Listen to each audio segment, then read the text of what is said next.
Har Har Mahadev, Har Har Shambhu. So আমরা চলে এসেছি আজকে একটা নতুন ব্লগ নিয়ে, মহাশিবরাত্রির স্পেশাল ব্লগ। তো আজকের দিনটা খুবই পবিত্র একটা দিন, তোমরা সবাই জানো। আজকের দিনে সবাই 4 প্রহর করে। 4 প্রহর করতে না পারলেও 1 প্রহর তো করতেই হবে, সেটাই। তো প্রায় সময় এখন কাছের প্রায় 6টার পরে প্রথম প্রহর শুরু হচ্ছে। তো আমি তো রেডি হয়ে গেছি, সিডি এখনো রেডি হয়নি, ও এবার রেডি হবে। আর আমি এখন রেডি হতে যাব, রেডি হয়ে এসে আবার তোমাদের সাথে এই ব্লগটা স্টার্ট করব। আজকে আমরা কখন কখন জল ঢালছি আর কি কি করছি তোমাদেরকে দেখাবো এই ব্লগে, ঠিক আছে?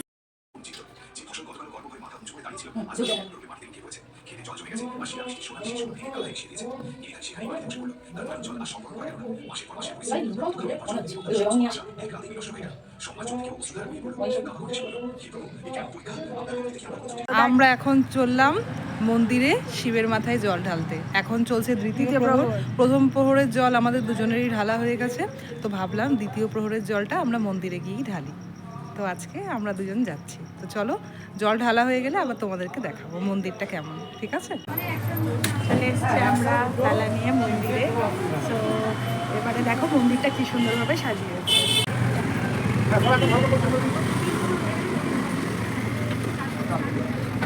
টাকা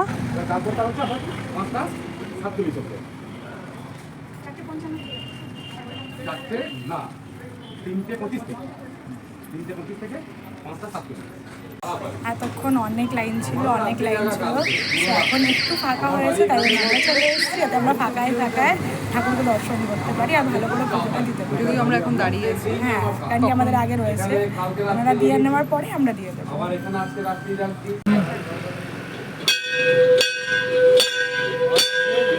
অনেক কষ্ট করে বাজিয়ে ফেলেছে। তো আজকে পুজো দিতে এসে খুবই একটা মজাদার জিনিস হয়েছে। আমাদের সাথে একজন পুজো দিয়েছে, বেশ বয়স্ক মানুষ, তিনি পুরো হাঁকলাচ্ছে। আমরা হেসে হেসে পেটটা ব্যথা হয়ে যাচ্ছে। একে তো বসে পাচ্ছি না, পায়ে এত ব্যথা করছে, সারাদিন উপোস করে, তার মধ্যে হেসেই যাচ্ছি। আর সবথেকে বড় কথা, এত বড় একটা ঘটি এনেছে, পিতলের এত বড় একটা ঘটি এনেছে, আর সেটাতে পুরো ভর্তি করে দুধ এনেছে। এবার উনি কাউকে ঢালতে দেবেন না, উনি একাই সে এদিক দিয়ে ঢালছে, ওদিক দিয়ে ঢালছে, যেখান দিয়ে পাচ্ছে ঢালছে। আর এত জিনিসপত্র নিয়ে এসছে, কিন্তু কিছুই বুঝতে পারছেন মানে উনি অ্যাকচুয়ালি বেসিক্যালি উনি জানেন না। উনি সবাই ইভেন উনি যদি চাল এনেছিল, ওই চাল বলছে আমাকে একটু দিন, আবার চাল দিয়েছে। এটা না একটু ভাঙা, মানে কোনো কিছুতেই সন্তুষ্ট হচ্ছে। উনি আমার পয়সাটা খুলতে পারছেন না, আমাকে বললেন পয়সাটা আবার খুলে দিলাম ওনাকে। সে যাই হোক, এবার এটা বেশ বলে আমরা সবই মোটামুটি সেটা ঠিক আছে করে দিয়েছি। আর নিজে দেশলাই নাই না, আমার দেশের তুলে নিচ্ছে। আমি দাঁড়ান, আগে আমি জানি, তারপর দেখা যাবে। সত্যি কত রকমের পাবলিক হয়। তো আমাদের দ্বিতীয় প্রহর শেষ হয়ে গেল, আমরা দিয়ে দিয়েছি। আর দ্বিতীয় প্রহরে বেশ মজা পেলাম, এরকম একজন মানুষের সাথে দেখা হলো। প্রথম প্রহরটা আমরা তো বাড়িতে দিয়েছি, এবার দ্বিতীয় প্রহরটা এখানে দিয়েছি মন্দিরে। মানে ঠাকুরকে নমস্কার করবো কি, ওই হারকাত দেখে আমাদের মন্ত্র বলবো কি, হেসে হেসে পেট ব্যথা হয়ে যাচ্ছে। যাই হোক, দ্বিতীয় প্রহর শেষ, এবার তৃতীয় আর চতুর্থ প্রহর। তৃতীয় প্রহর তুই ঘরেই দিবি, আবার কি দেখা হবে? না, আমি তো বুঝতে যাবো। ও তুই দেখাবি না? তো আমি থাকবো না, ও থাকবে, তাহলে দেখাবো। এখন আমরা বেরিয়ে পড়েছি ভূতনাথের উদ্দেশ্যে। আমি আমার ভাইকে বলেছি যে চল আমাকে একটু নিয়ে চল, তো আমাকে নিয়ে যাচ্ছে। এখন আমরা যাচ্ছি এই সুন্দর রাস্তা দিয়ে ভূতনাথে। দেখো চলেও এসছি আমরা ভূতনাথে। ও কি সুন্দর করে সাজায় এই শিবরাত্রির দিন, আমার তো দেখেই মন ভরে যায়। আর আমি অলরেডি দেখো, আমার যেটা ভালো লাগে ভূতনাথে এসে এইরকম পড়া আমার খুব ভালো লাগে। তো দেখো কি সুন্দর আমাকে কাকুটা পরিয়ে দিচ্ছে, আমার বেশ ভালো লাগছে। আর তারপরে দেখবে আমায় কেমন লাগছে, দেখতে থাকো কি সুন্দর। আর এটা আমার প্রথমবার, আমি এতবার এসে পড়েছি, কানে আমার কোনোদিনও দেয়নি, বাট এটা প্রথমবার আমার কানে দিল আর গলায় দিল। যাই হোক, দেখো চলে এসছি এখন ভূতনাথে। আর কত ভিড়, কত মানুষের ভিড় দেখতেই পাচ্ছ তোমরা। আর দেখো এবার আমরা মেন মন্দিরটা যেটা, সেটার ভেতরে চলে এসছি।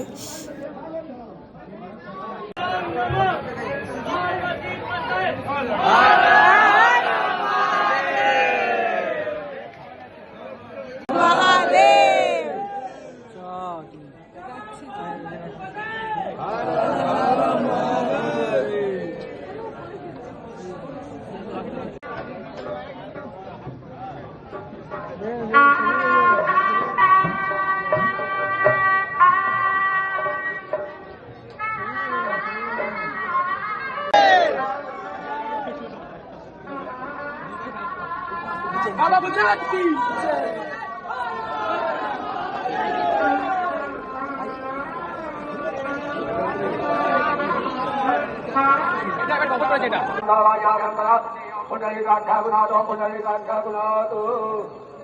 वदनाः पुनन्दमनदातयाः पुनन्दविदावोदा तवेदाः पुरीहमा नमः ॐ नारायणाय नमः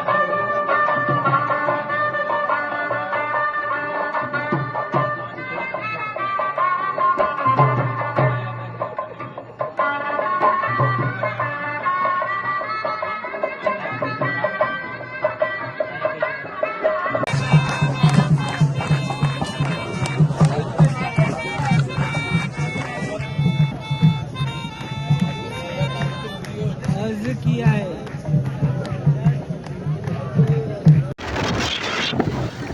তো এখন আমাদের ঘুরে দেখা হয়ে গেছে, উপভোগ শেষ হতে চলেছে। আমরা এখন যাচ্ছি বাড়ি থেকে। এবারে দেখাবো তোমাদের সাথে বাড়ির মহাদেবকে নিয়ে আমি আমার প্রহর শেষ করলাম। হর হর মহাদেব, হর হর মহাদেব। ফাইনালি বাড়ি চলে এসেছি, আর এবারে আমার লাস্ট প্রহর, আমার জল ঢালা হয়ে গেছে। বাড়ির ঠাকুরকে দিয়ে আমি আমার প্রহর শেষ করলাম। আজকের মতন এতটাই, দেখা হচ্ছে আবার তোমাদের সাথে নেক্সট কোনো ব্লগে। Bye bye.